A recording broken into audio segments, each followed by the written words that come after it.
Hey guys, so now what we're going to do is one, show you what a great job I did at tending this orchid. Look at that. Look at that baby. Huh? Huh? And then what we're going to do is review part 2 of the Journal 6 project, which has to do with an idea around figuring out shapes in the shadows, which when it's put onto a screen is much easier than when it's actually put onto the piece of paper that you have in front of you. And we're going to look at how that can help you in being able to, again, break down the object into its component parts, or into component parts that you're inventing, that you're imagining, that you're developing, that actually help you see it more objectively and expand your ability to understand what it is that you're looking at. So let's get started with doing some of this, and I'm just kind of give you a run through, sort of step by step, and this is going to be free form. This is not a planned out structure, so I don't know what's going to happen. I'm going to be building off of the last drawing that I did with everybody, and we'll see where it goes. I don't know, and so it should be fun. You'll be able to see real time what I'm working with.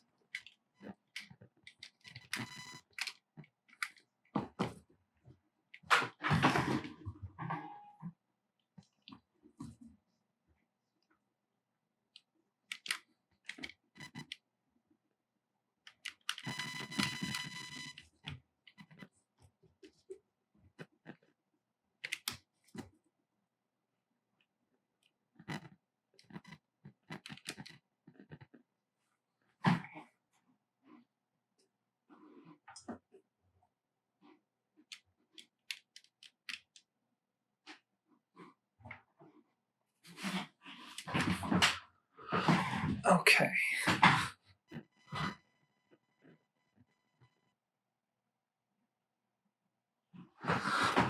So one of the first things that you'll see in most how to draw books with regards to shading is to have this idea about tone, right?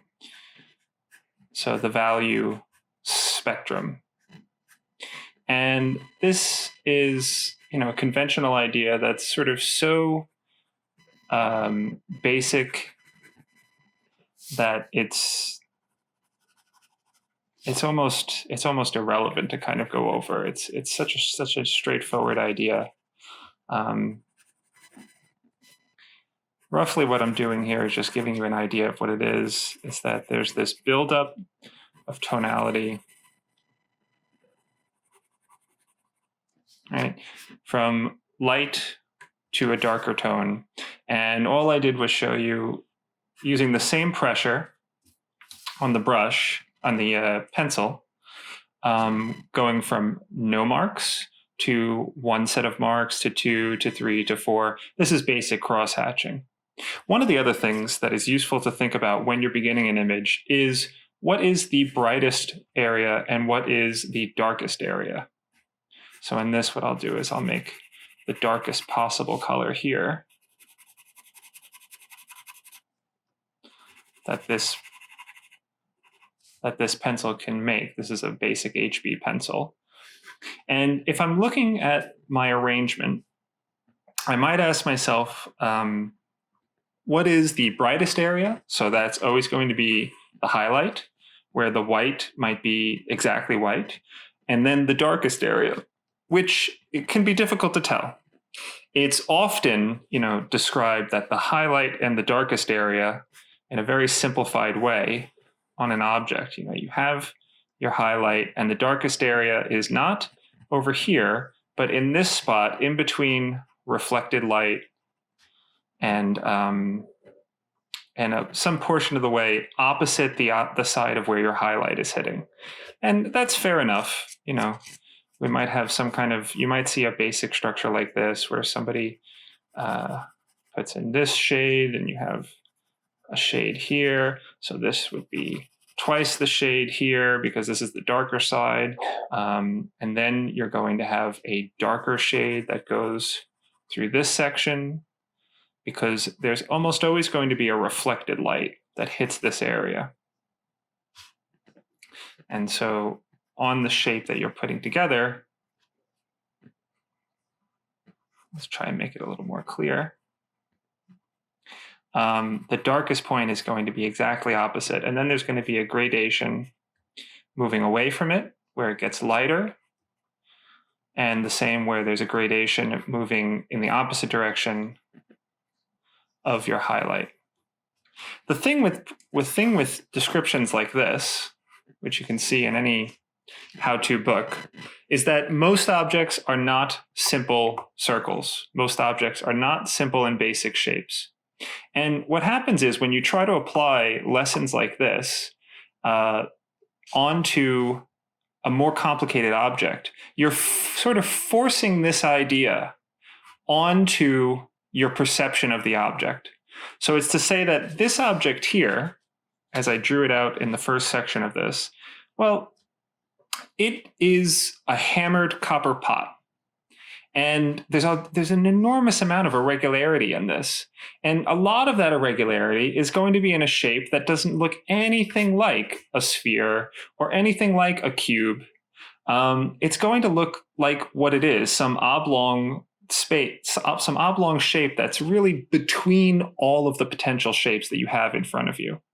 And the skill that's required to actually arrive at understanding and being able to see what those shapes are is really just about developing your ability to see. It's really not about knowing what the anatomy of a person is or knowing what the abstract perfect world scenario is where you're going to have very specific rules that you get to follow. This is useful in a kind of simplified illustration world or graphics world where you're putting together objects that are just intended to get the point across.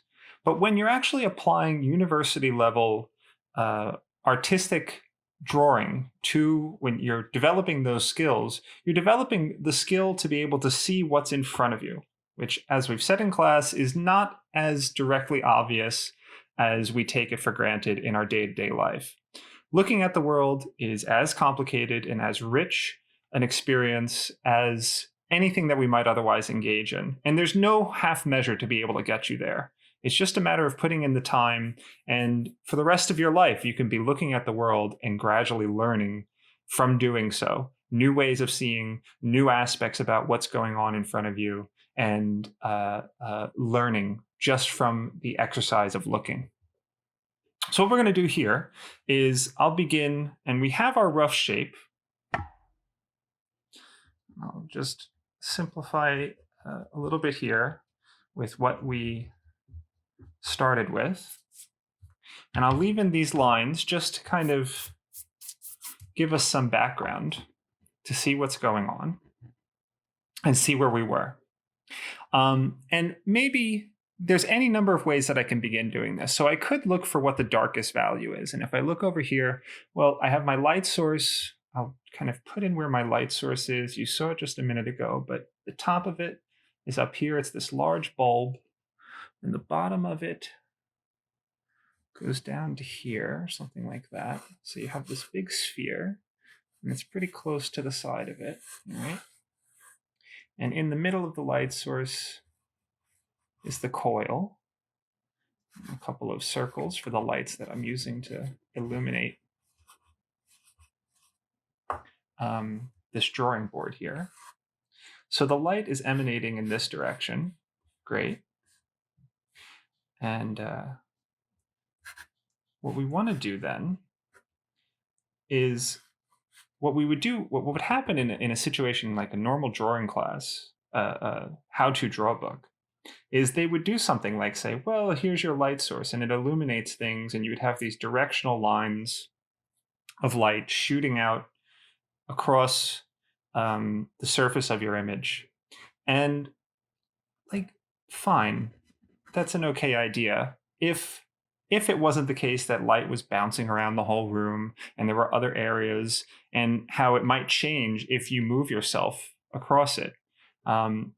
It's sort of equivalent to having a cartoon, right? Where if you put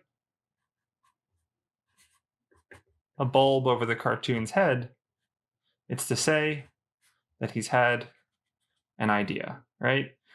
Doing something like this is equivalent to giving a symbol to describe to the viewer what they're intended to understand when they're looking at this. It's not the same as actually trying to describe what that idea was or the experience of the person having the idea. That's where we start to get into the complexity, the nuance, the subtlety, and the specificity of putting together a drawing at a much higher level of engagement. And it takes much more demand from the person that's putting it together, from the artist. And that's why it's something that tends to be valued and have a higher status than some other forms of creation, even if they are very beautiful and even if they are serving a different task and they do so self-consciously. Okay, so what might I do to begin this? I have this shape here. Let's straighten that out a little bit. And this is a really dark area right there. That's about as dark an area as it is. I won't start off by making it as dark as I possibly can, but within the spout up here is a really incredibly dark spot, right? And so I might have that there, and then I know everything else that's coming out from around that area is not going to be as dark. So there's something like a shape of that shadow here as it curves around this. And then there's a shape of that midtone here, so that this side of it is going to be darker than where that midtone is. And so this is starting to get at the idea of what I'm talking about, where we have these different shapes within the shadows, within the different ways that we can break down how we're seeing this section of the spout here. We can see that that follows down all the way here, predictably, onto this side. I'm actually on a slightly different angle than I was when I drew this the other day. And it might look different because I have it lit differently. So lighting it differently could make, could make half a centimeter difference in terms of how I perceive, depending on how far away the object is from me, but depending on how I perceive where the line is sitting relative to where I'm looking at it. So then what I have here, maybe I'll figure out where the highlight is, and it's something like, I actually have multiple highlights here, but same thing. I'm going to figure out the distance, and it's on this side. It's on this side of this plumb line. And then where is it relative to this mark here? So I can kind of triangulate my spot for this highlight. And it looks like there's a shape, something like this, right? It's close enough to this object where I can actually see these discrete kind of blurry forms. And I might just give myself something like that. And maybe I'll outline it. So it's too far up. So actually, it's one of those tricks, right? Always check. I went down to here and then I saw how high up is this highlight, and it doesn't go higher than here. So these are all much smaller. Now, one of the issues with making your highlight with the pencil is that, let's say I draw it out like this, okay, which you might be inclined to do. Well, now the only place that can be highlighted is the actual spot in the middle of your circle.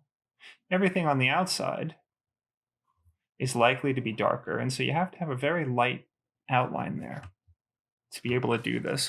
Or what you end up doing, and you can only do this so much, is you pull out your kneaded eraser and you pull off the darkest layer of that highlight, so that you're left with kind of indentation, a kind of mark of where that is. So this might be a way to begin this. And then I can sort of outline where I see that shape, roughly. All right, so there's a shape.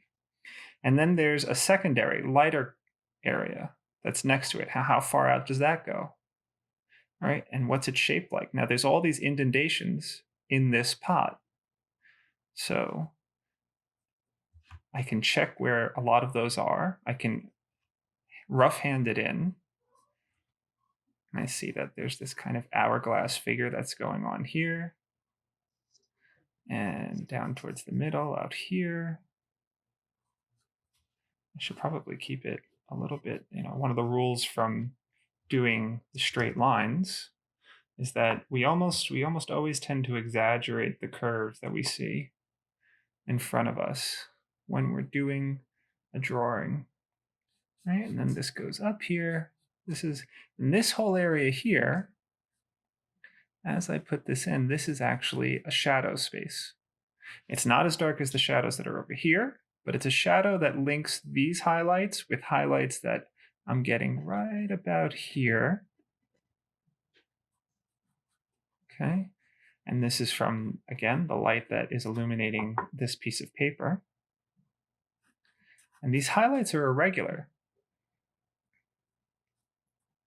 because of all of these different angles that, like, I'll show you with this, how if I move this, there's all these different areas on the pot that are angled slightly differently. And so the light hits them slightly differently. And also, I might have it in such a way where it's bent. So you see that if this object is bent, it's going to be hitting and making all of these marks in different ways, depending on how the light is hitting it. And it's really kind of as simple as there's gradations between them. But if you want to describe something like that doesn't stay uniform, then those gradations begin to stop being so consistent. They become further and further away from the kind of consistency that you get from doing this kind of abstraction of the idea. So this is the idea, and then the actual execution here is almost always going to be moving towards a more specific personal experience of what's going on here. And that's just the theory. Then you lay that on top of the individual artist hand, how they see the object, their experience of it, and all of those things then to begin to combine to become an analog experience, something that's infinite, something that has much more packed into it than just the theory of it. So the theory of it is something that can be described simply, and the actual execution is something that requires the work. And that's part of what people mean when they say, ideas are cheap. You can't get the same thing from the theory as you can from actually putting together the constituent parts. So continue on this and just kind of get an idea of what I want. And I'm just sort of exploring now. I'm just playing around and I'm seeing what things look like. And I'm testing out to see if what I have here really is matched. So I look at this shape, and then when I look at the object over there, I say, well, does it really seem to match the shape that I'm seeing?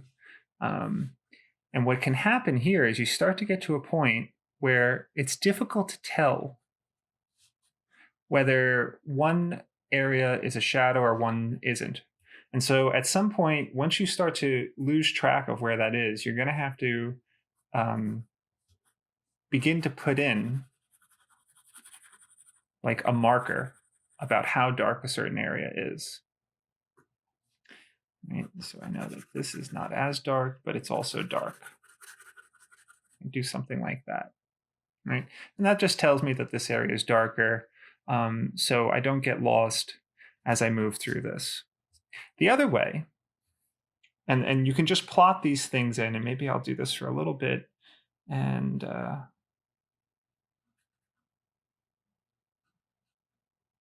so this doesn't exist. That was an example. this is the side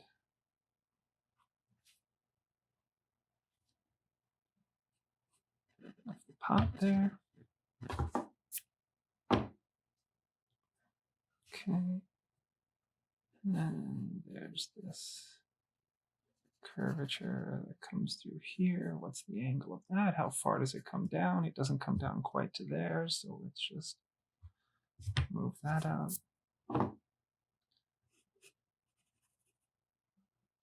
Right. And then it's quite dark over here. There's a spot where the shadow that is cast from the spout is casting over here. So there's a really quite dark spot. It's still in this place, best not to put in any shadows that are going to be too dark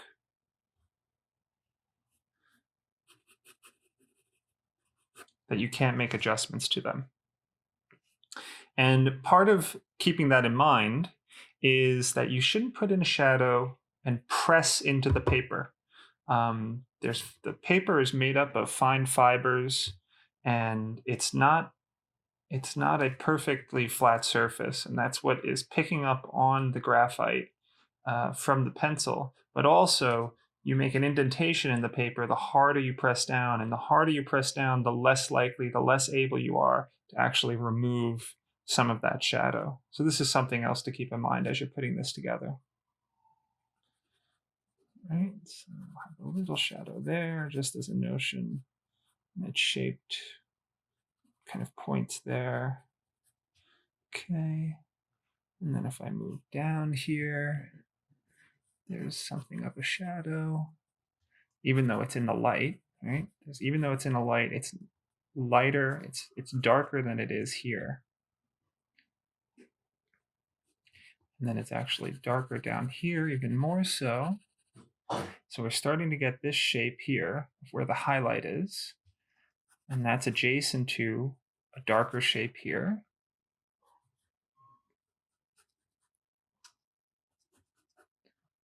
Okay. And then there's a reflected light here. So I put in the tip of that base down there. And just sort of put it in, give yourself an idea of where it is. It has a bit of a shadow right beneath there, so we can just put that in to help us see what's going on. When you get to an edge, and it's useful now to start thinking about, the same with B up here, it's useful to start thinking about whether the shadow that's on this side, or the light that's on, the value that's on this side, or the value that's on this side, which one is actually going to be accurate? Which one of these values is going to be darker or lighter?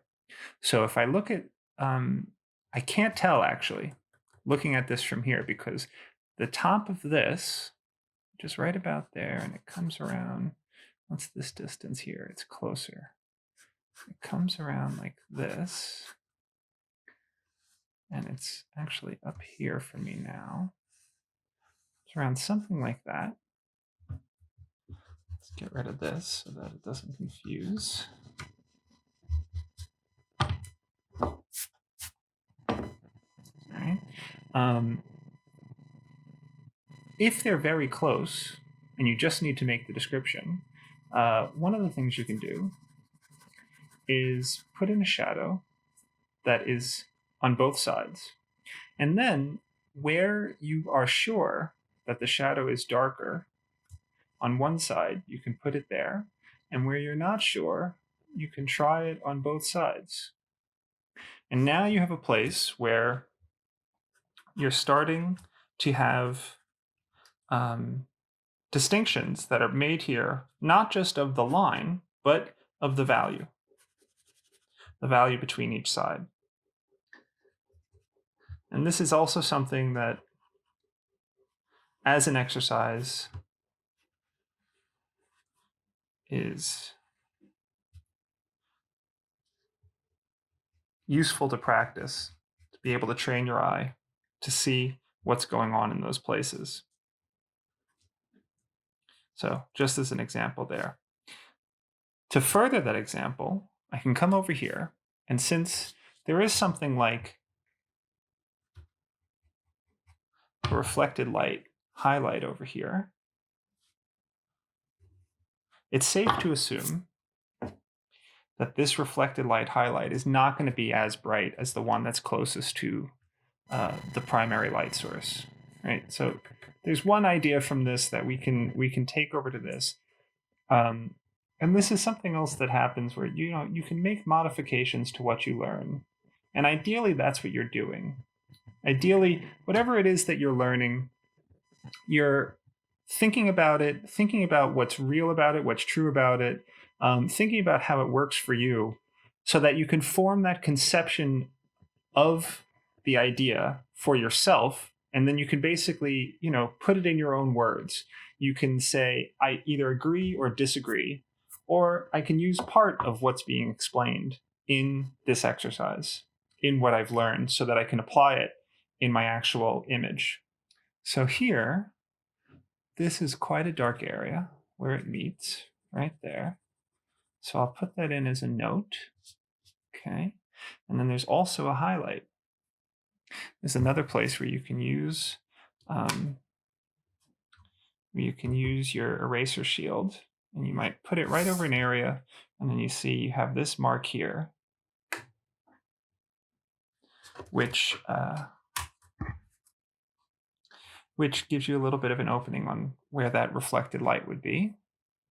It's not quite the right shape, but it's an idea to begin with, and then we can start to figure out what that is. And what we might do here, since we know all of this is quite dark, is get a rough idea of where it is.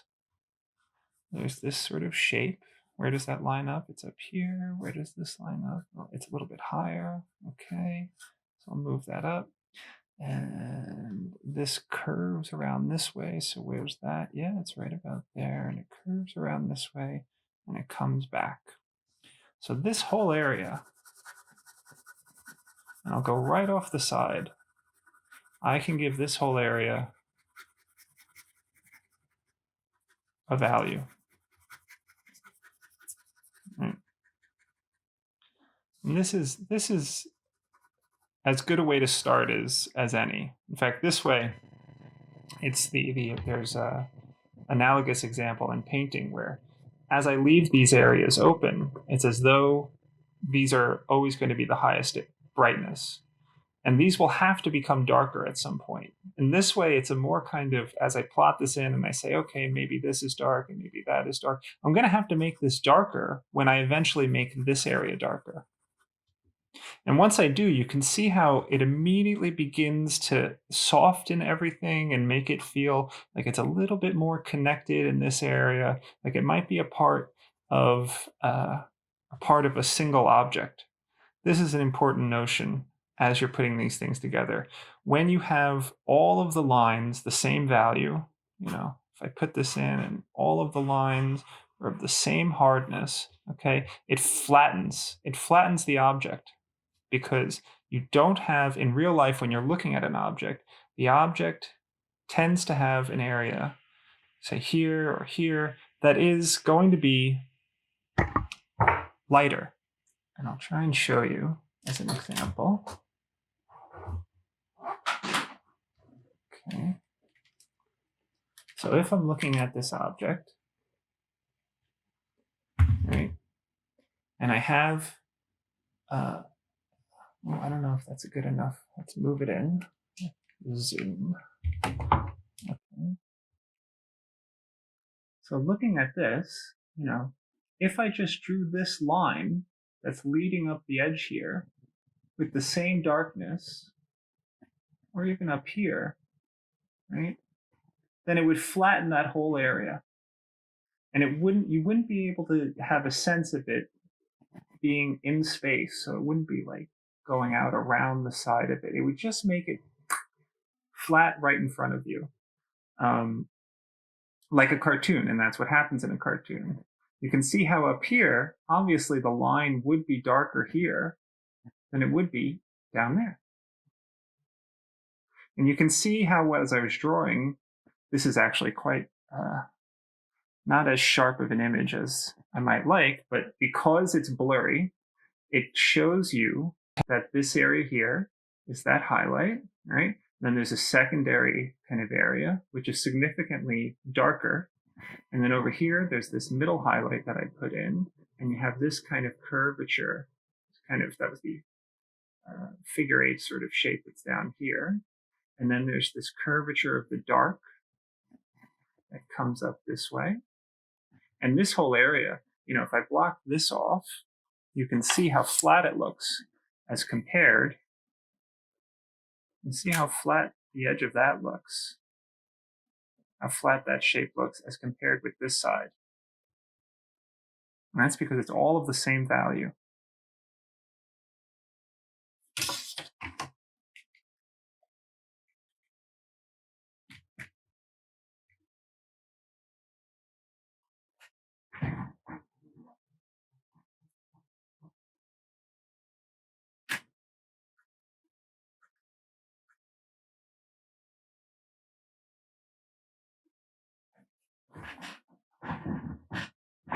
All right.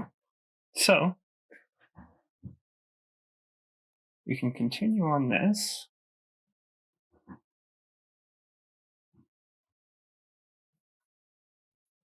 And I'll just kind of work through.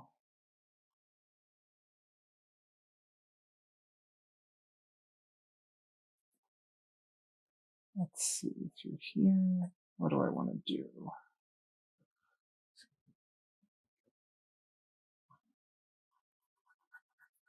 I'm just going to feel my way through this area. There's a darker area here. Maybe I'll just kind of hint that in.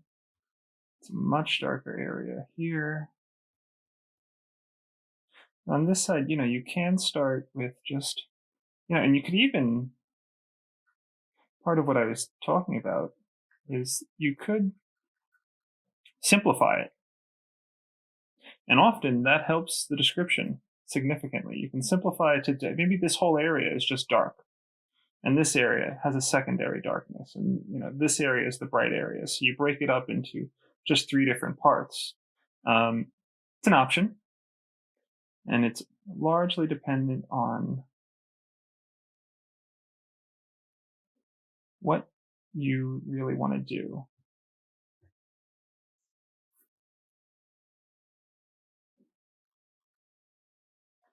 So I'll just put this in. Okay. And here we have where the shadow is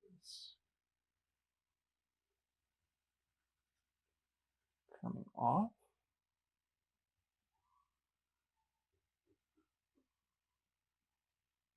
Here we have another space where you put that in. It's darker on the object than it is behind it. And these are all just the beginning marks. But I'm thinking in terms of the shapes that exist in the object. And then I begin to think about what's key about this is I begin to think about how they feel in relation to each other. So when I put the mark down, right, if I put this here, well, this just feels like a blob right now. It doesn't really feel like it's connected. It's sort of more forward than anything. If I put in some shading in that area, okay, well, okay, great. Now it looks like now the whole thing, it creates a relationship between this entire object where it looks like maybe it's a map where this is a continent and this is a landmass and this is an island and that's the water. And, I'm looking at the relationships that exist between these shapes rather than just hoping that this is going to work and read as the idea. And that's part of what I want to get at with this exercise as well.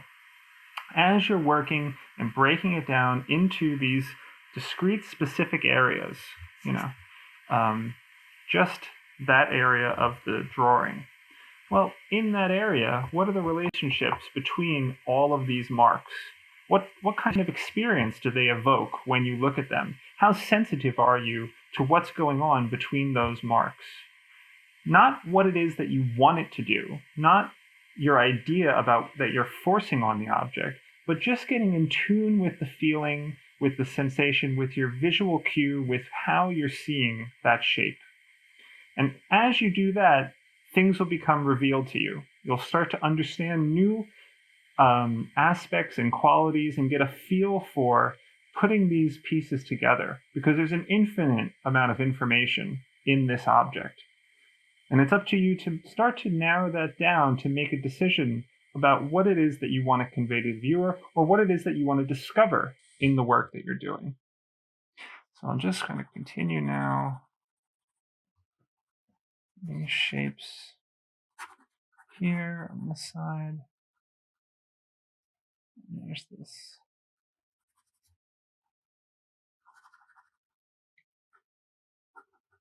So the other thing here, as I just had this mark here, as you do this, you're going to have the pencil change shape, and you have to be aware of that as well as you're putting these marks together. Be aware of the shape of the pencil tip, because if you start to get, this kind of line has a different quality than that kind of line.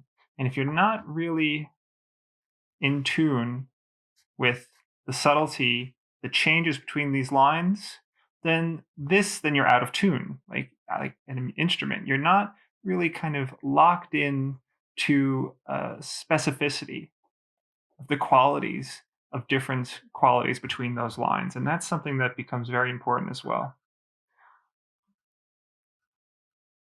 So it's a little bit darker over here and up here. As I'm doing this, I'm noticing that this area is also starting to become detached, and that detached in the way that this area is, and that happens when the difference in value between here and here becomes perhaps too great, perhaps too intense. You notice that perhaps up here, I don't know if this will translate, but up here, this looks much more natural. This space up here, it's kind of more believable as an area that's connected, until I just did what I did.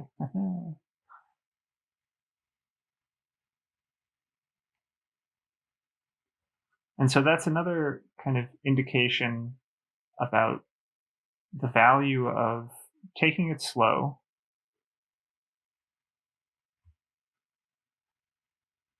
and gradually building up your image, gradually finding what's happening between the relationships that are within the image itself. And if you do it that way, you'll have more control, and at the same time, you kind of release your expectations about what the image is supposed to be. And you can begin to find something relative to what the image is, what you're seeing. And that's one way of changing the approach that you have towards your work, so that you're in a kind of growth mindset. All right. So here we have this area where there's should be shaded a little bit. Right? We have something like a highlight here as well. I'm a little bit off. It's up here. Come in and I'll just make this whole area a little bit darker. And what can be done as you do this, all right, is you might ask yourself, well, in this shape, what part of it is the darkest? So much like I'm doing over here, where I'm figuring, okay, it's darkest right there, and then it's a little bit darker here, and I'm putting that in, and it's dark down here, much like it's dark up there.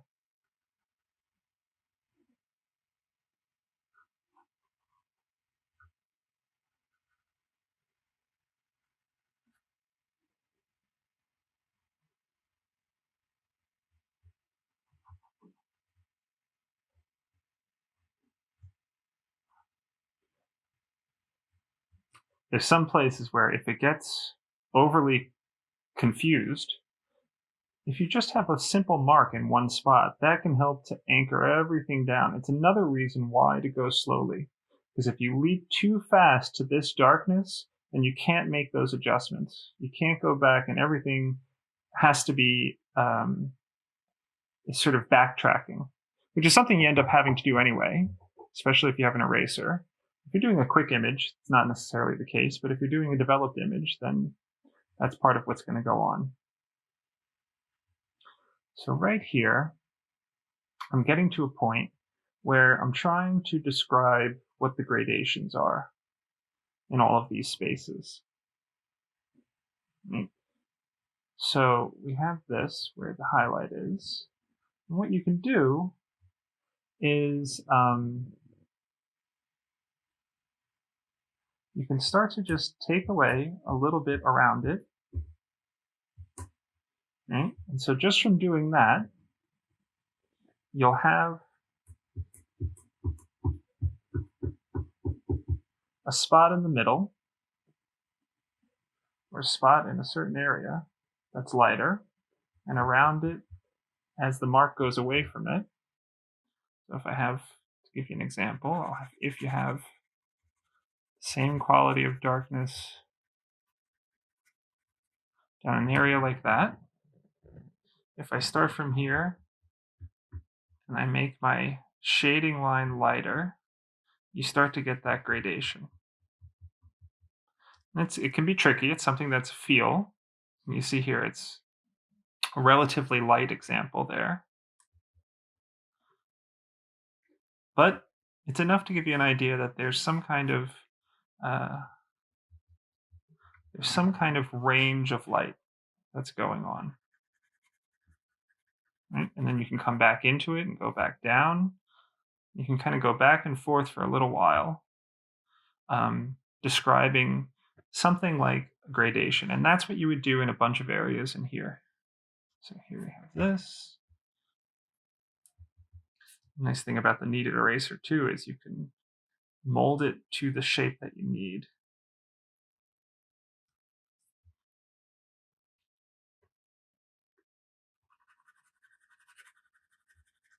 There's a dark area. I have to be careful that I don't make this too much darker than that yet. And let's go right in through here. And this, in this highlight area, this is going to help now because I'll be able to tell how dark. Again, all of this will have to be a darker color than the brightest highlight. So even this area here will have to be a darker color than this, the brightest highlight. And as I put in these marks, depending on what is being used, right? Depending on what kind of implement you're being used, in this case, it's a pencil, there's different techniques to being able to do that. If you're using charcoal, it smudges much more, or a higher numbered pencil, so like a B9, which is about as dark as a pencil gets, it's almost like charcoal at that point. And it's like using powder. You can just kind of smudge it on, and it'll be at its softest. The softest graphite will come off the easiest, and you'll get the most amount of material quickly onto your medium, onto the paper.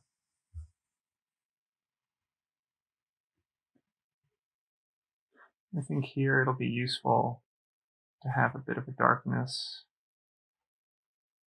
to help describe the space here. Okay. Still have that there. I'm just going to increase the dark values wherever I had them initially and see how that does. And as I do this, I'm always checking. I'm always looking and double checking that I have I have my marks in the right spot.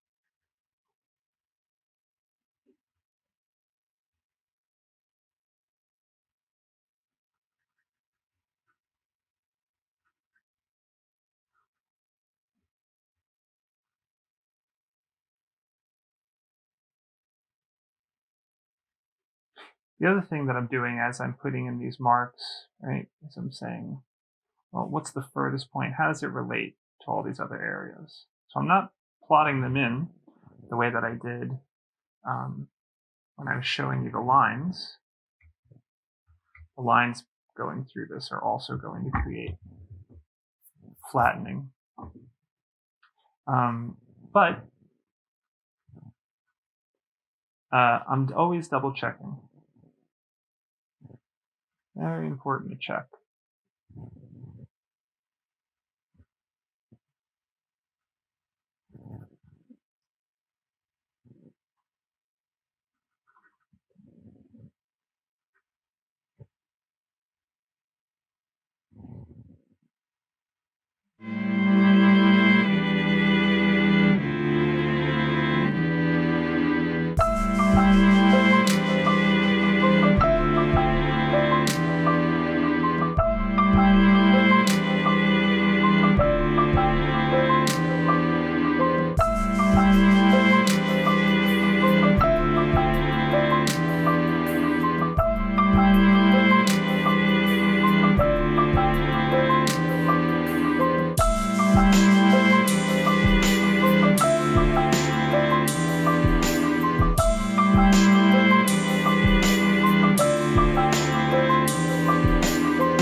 Definitely much slower with pencil than it is with charcoal. I kind of blow through this with charcoal. I'm not as used to using pencil as I once was.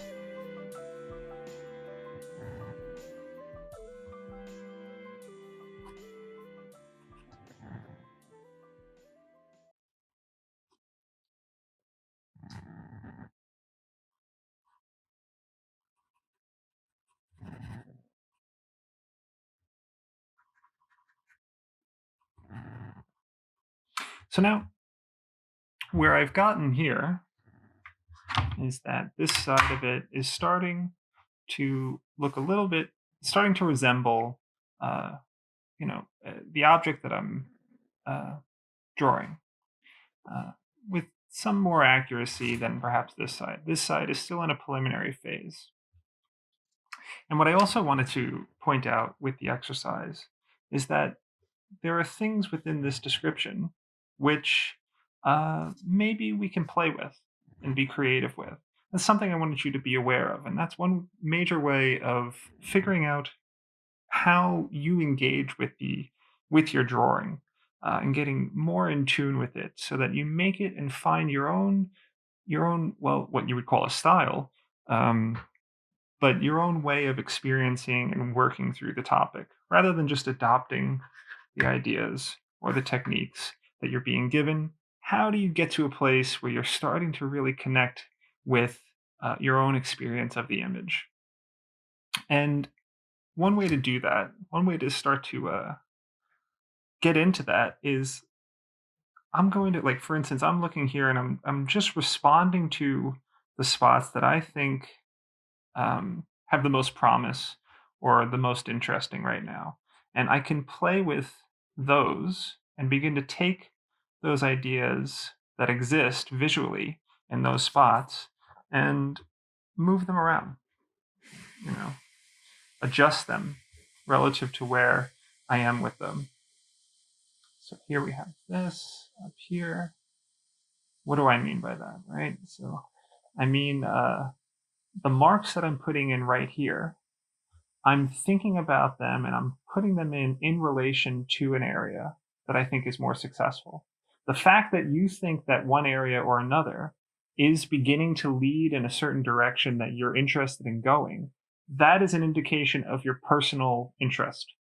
And it's one way that you are engaged with your own personality with the image and with your drawing.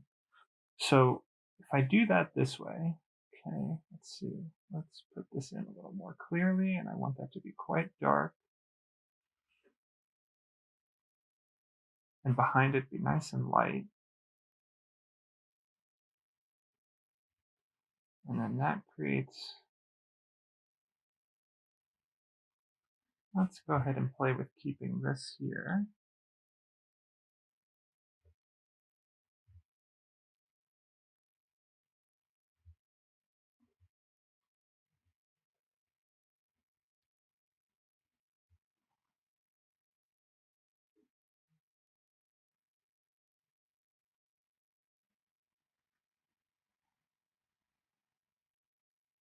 And so again, what I'm thinking about in this space is how it all is beginning to connect together. And what the look of this area is relative to the marks that I'm putting in.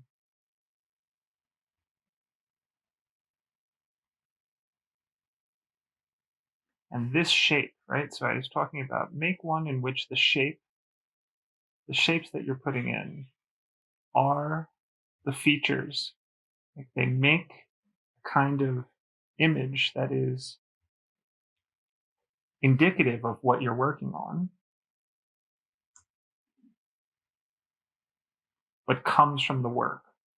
So what I've just done here is I put in this mark and I lighten that area, and that was relative to this, and it's tilted this whole thing up. And it's also for me highlighted the squiggle of this area up here. So it's sort of made it feel a little bit more playful and a little bit more light because it's anchored by this shape. And the fact that I cut it down by this line here. I might come up here.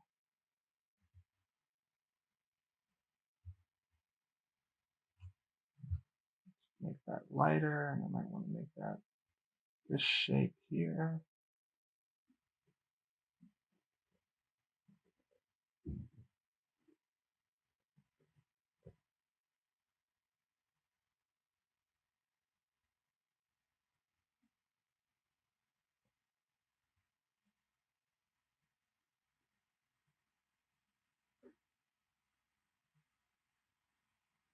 And it really is something, if you're not pouring all of your energy into it, all of your attention, and giving it that kind of respect, giving it the respect of your attention and your care, then you're limiting what you're able to do with it. You're limiting what is possible in this image because you're limiting yourself. You're taking away the resources that would otherwise be required to put into this. And that's one of the reasons why I'm starting to get a little bit more quiet, because I'm trying to give you guys an honest example of what's going on as I'm putting this together.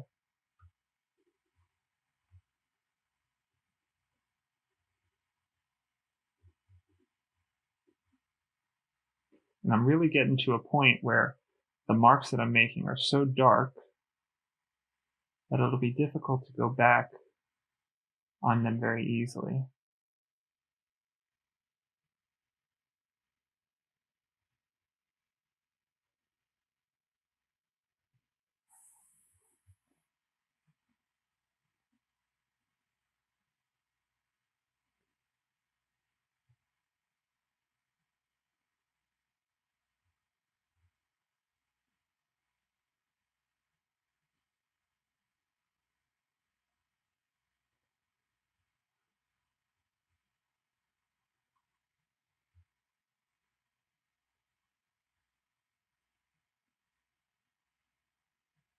So as I make this line here, I'm also aware of how this line is describing both this side and this side of the edge.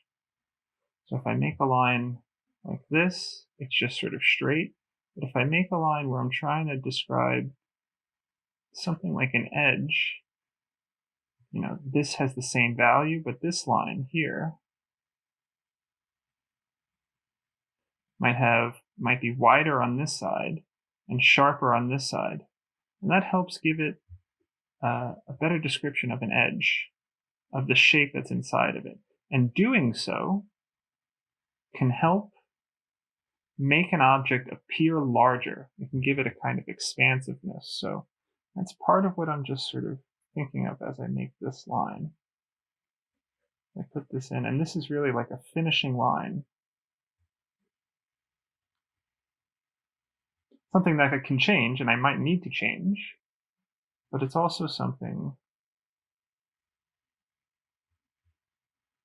This is part of that, part of the handle. Sometimes what happens is you have an area like this. You can't make this darker. You can't make the line darker, but there's some other value, like what is describing this, what's making this look the way it looked, have the effect that it has, is something to do with it on the other side of it. It doesn't have anything to do, you can't do anything here to make this have the appearance of what you're experiencing in front of you. You have to work around it in order to kind of create the relationship between this mark and this mark and this mark, create the relationships between all of these and eventually between the entire image that finds and establishes an effect that you're looking for, or something that's truer to what you're seeing, since a lot of this is the observational drawing.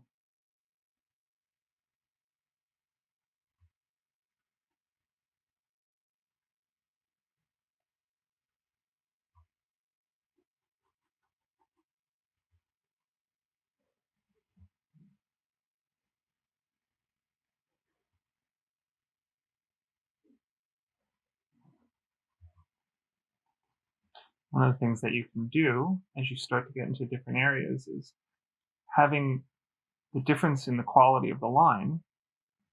Well, maybe you do start with mixing these shadings with cross hatchings, okay? And as you do that, you get to a place where it's too dark, but you can make it darker because you're having a mix between the shade and cross hatching marks. And that'll eventually give you a little bit more range if you're working with only one color, one value of a mark of a drawing instrument.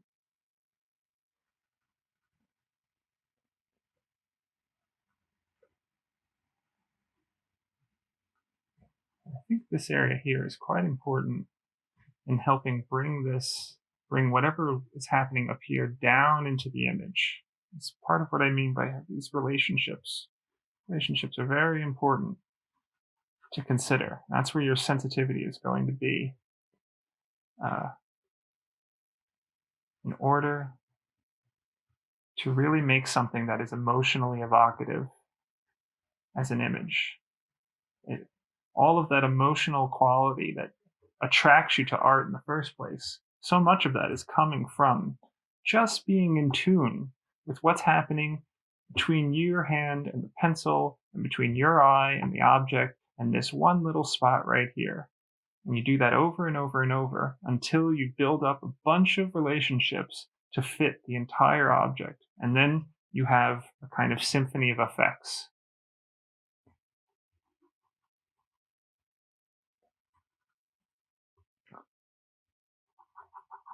Very dark down here as well.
very, very specific, as specific as you like, and describe it. So you can come in here.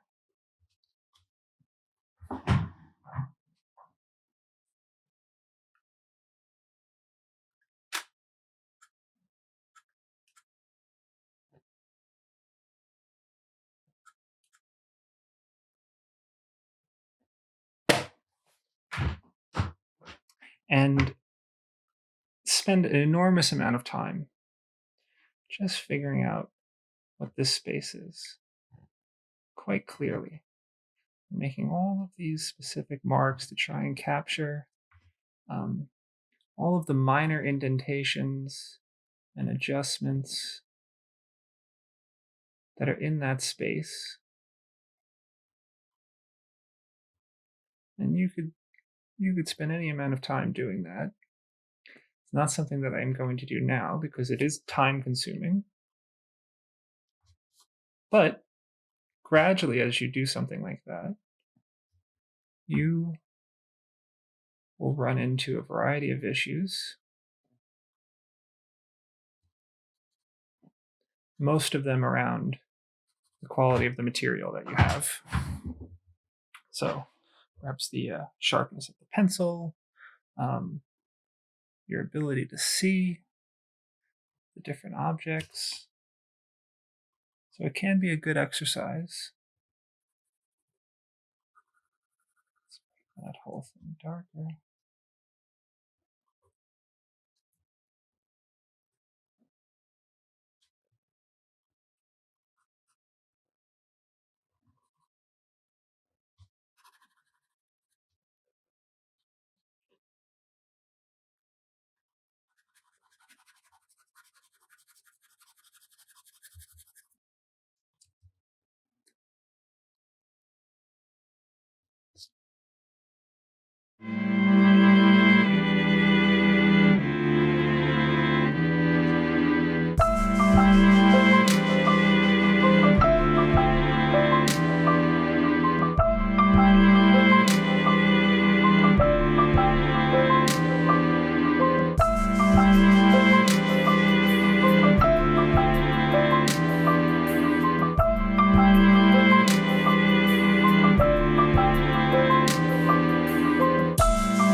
Another example of the need to have a darker area over here in order to make this more of an appearance of brightness. It's all that relational quality that you're building up gradually as you put this image together.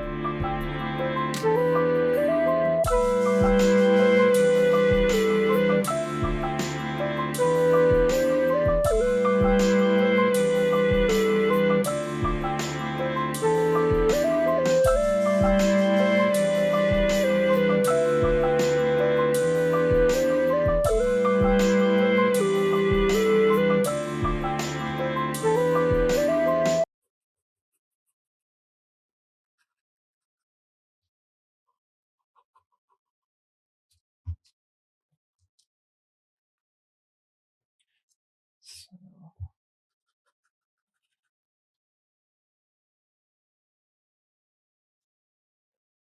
what's happening now, which will take a little bit to work out, is that this whole area has to be darker in order for this to have the glow that it does in front of me. And that means this has to be darker quite as well. And now you get to a place where you have to sort of do this balancing act and keep making adjustments one side versus the other. This is one of the reasons why it's useful to, you see how this over here is becoming described. They might all need to be a bit darker, which will reduce a lot of the qualities or adjust the qualities that you developed so far. And in doing that, you begin to move forward with the image. You begin to kind of piece together parts of it that arrive at whatever it ends up being. Sometimes just a little mark is enough to kind of open an area up.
So I think for the sake of time, I'll probably end here. And I'll just give a few pointers about putting this in. So that the highlight will often have some high contrast area. And that's a major aspect about what's going to make it appear to have its brightness.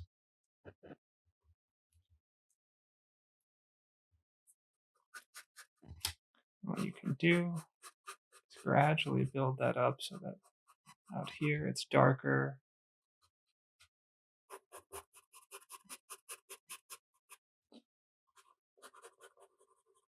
And this gives you a lot of different ways. Right? So if I have all of these different kinds of lines, these different kinds of markings, different angles, that's what gives you a way to have a bit of interest in the image.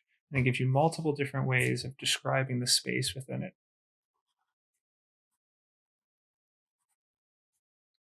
So I should have another image that gives you an idea of what I was doing. That's in the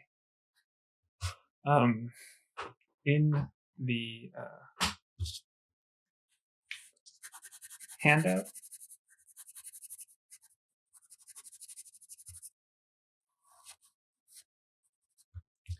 And you can extrapolate from that and take off that your ideas of what you're seeing and how this is being approached, and break it down into different areas so you can see what's going on, kind of get an idea about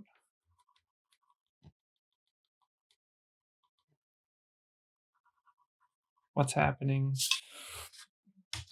in the different spots, and then how to deal with what you're doing moving forward.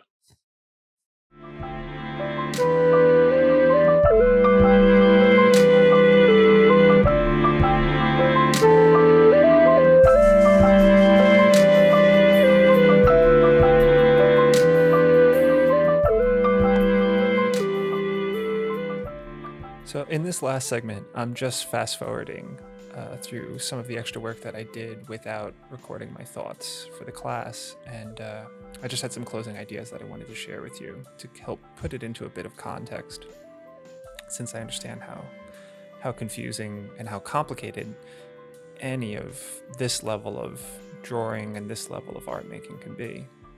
So, generally speaking, all of the advice that I give is rooted in a hopeful, individualistic mindset. That is, the underlying philosophy that brings this into its historical context comes from that humanist perspective, which is so strongly tied to the Western history of art. It's something that is particularly indicated by the Renaissance and the types of philosophy that emerged thereafter. And what it does is it values the potential of an individual to discover, which is one of the reasons why I talk so much about being in tune with yourself, or practicing self-reflection, or in being what is now referred to in a state of metacognition. The artwork is a venue through which we can experience ourselves as removed from the day-to-day functional habits that are in our regular actions and thoughts. And these are mundane by definition, meaning they are also as dismissible as everything we tend to forget in our day-to-day. This is why, in learning to view ourselves in the world in a way that is outside of the conventional, and it's not a conventional thing to sit down and do a drawing, it's why in these situations we have to take risks and ask questions. Doing so opens the box of potential that we might find something, a perspective, an angle, a context that reveals or originates and then becomes something consequential to us, if not to others. But the first step is for what we do to be consequential to ourselves. That's the kind of investment that's required. Without that, it's very unlikely that it'll matter to anybody else anyhow. And you're more likely to try and destroy the possibility that it matters to somebody else than support it if it isn't consequential to you, if you haven't invested yourself in it, if it doesn't matter to you.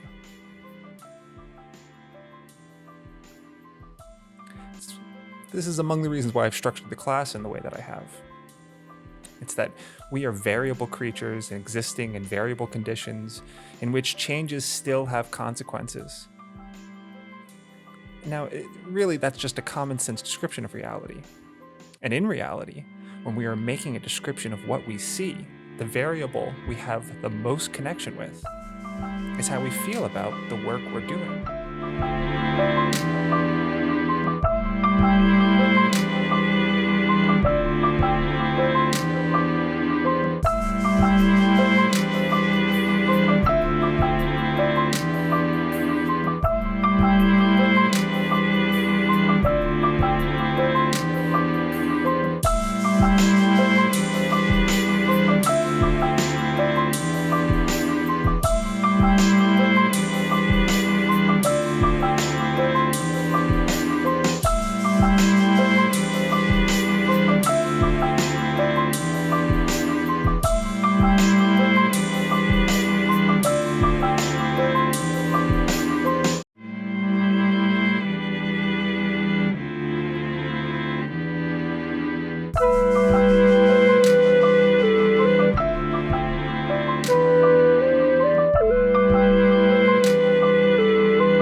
Tune into your sense of yourself while you focus yourself on your work.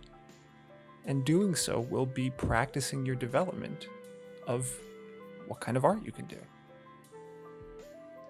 We work on the image and we make adjustments after our habits nudge us in certain directions.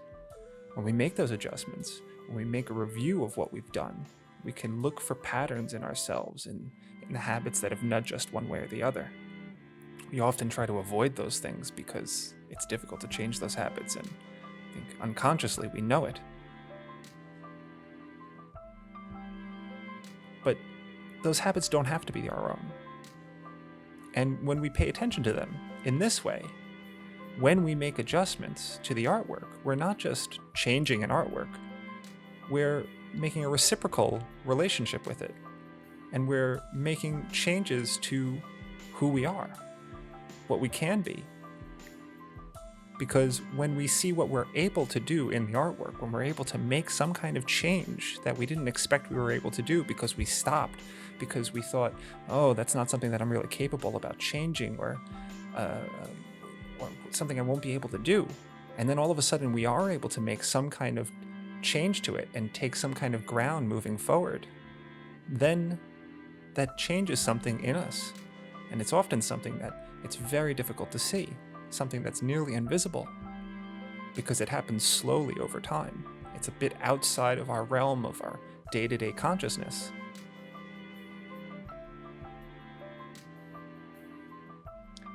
The scale and the effort that we take into this activity gives us, or gives the work, its scope, which after time and reflection then also becomes a space on a page, a space in our minds, and a space in our feelings that makes its own place in the world and marks where and what we are.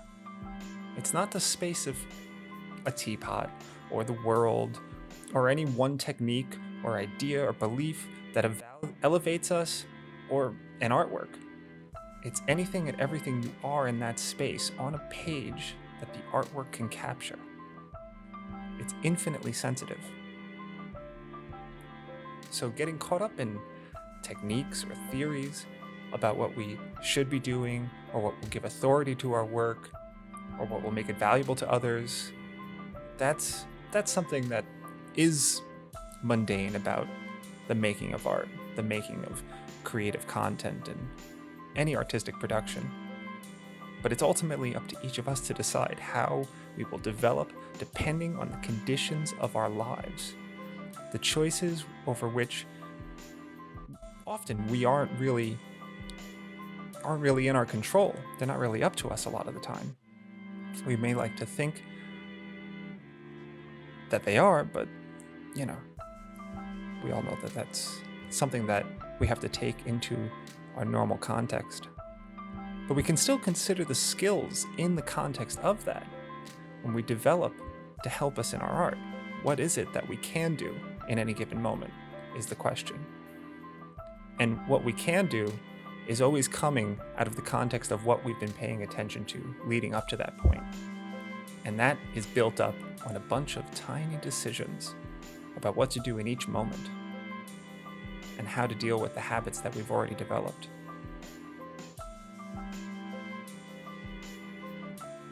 And that's one of the reasons, again, why I'm going over this idea of keeping yourself in touch with an honest appraisal of what you're doing. So that way you have a better idea of where you have to spend your energies as you move forward. Here in the image you'll see I've just done some shading in a few ways to emphasize that there isn't any one approach that's right or wrong in and of itself. There's a lot of different techniques that I've used here. And it begins to bring up, once you get past this idea of what the techniques are, what the ideas are, what is it that you're supposed to be doing, which is all of the extra baggage and context that gets pushed onto you from society, from other people, from the way that you're educated, from the theories and values in a school or in a society, all of that. Once you get past that, it brings up the question of what comes into play here. What's the point? What is your motivation? What about what you're doing nourishes you? Or why doesn't anyone do stupid things like make drawings of things that you're looking at? The questions are only as simple as you choose to be. If this is an exercise in expanding your consciousness and exploring avenues that we have yet to discover, then the optimist mandate is to probe even simple questions as deeply as we can manage. And that way we might be able to manage a bit more each next time.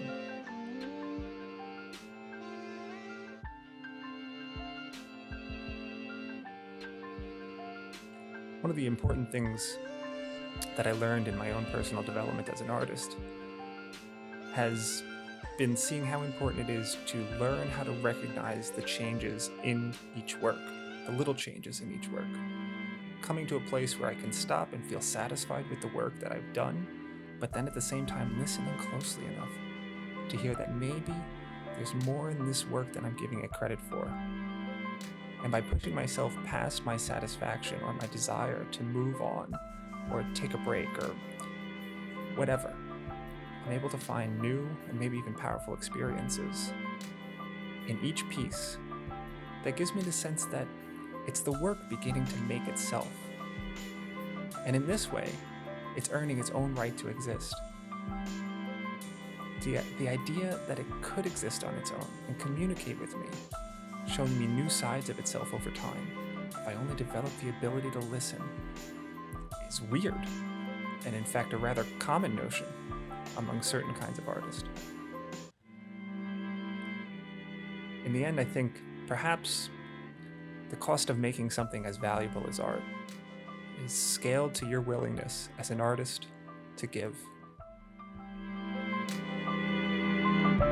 So what are you giving to the work?